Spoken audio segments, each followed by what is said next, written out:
A Lenten meditation on the second Sunday of Lent. God the Father delivered Christ to his passion. God spared not even his own Son, but delivered him up for us all. Romans 8:32. Christ suffered willingly, moved by obedience to his Father.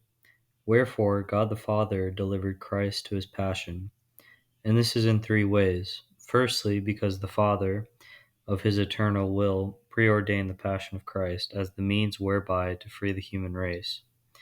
So it is said in Isaiah, "The Lord hath laid on him the iniquity of us all."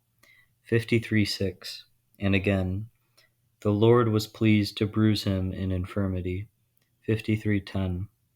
Secondly, because he inspired our Lord with the willingness to suffer for us, pouring into his soul the love that produced the will to suffer. Whence the prophet goes on to say, "He was offered because it was his own will." 53:7. Thirdly, because he did not protect our Lord from the passion, but exposed him to his persecutors.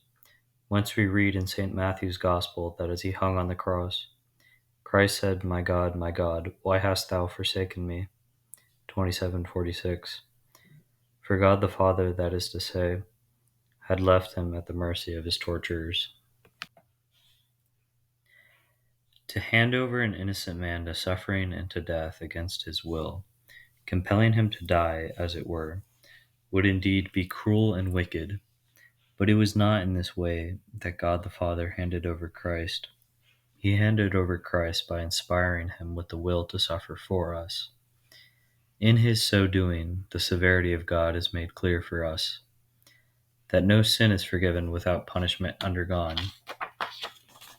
St. Paul again teaches this when he says, quote, "God spared not his own Son."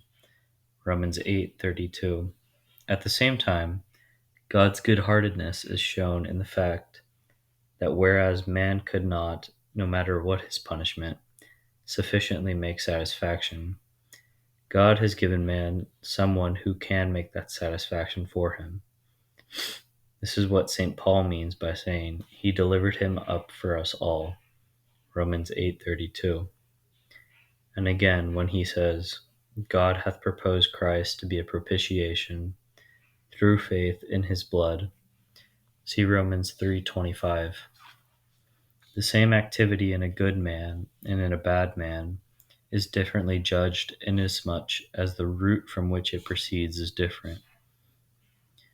The Father, for example, delivered over Christ, and Christ delivered himself, and this from love, and therefore they are praised.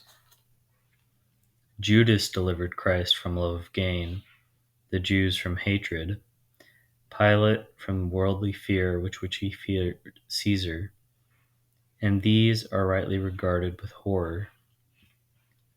Christ, therefore, did not owe to death the debt of necessity, but of charity, the charity to men by which he willed their salvation, and the charity to God by which he willed to fulfill God's will. As it is said in the Gospel, "Not as I will, but as thou wilt." Matthew 26:39.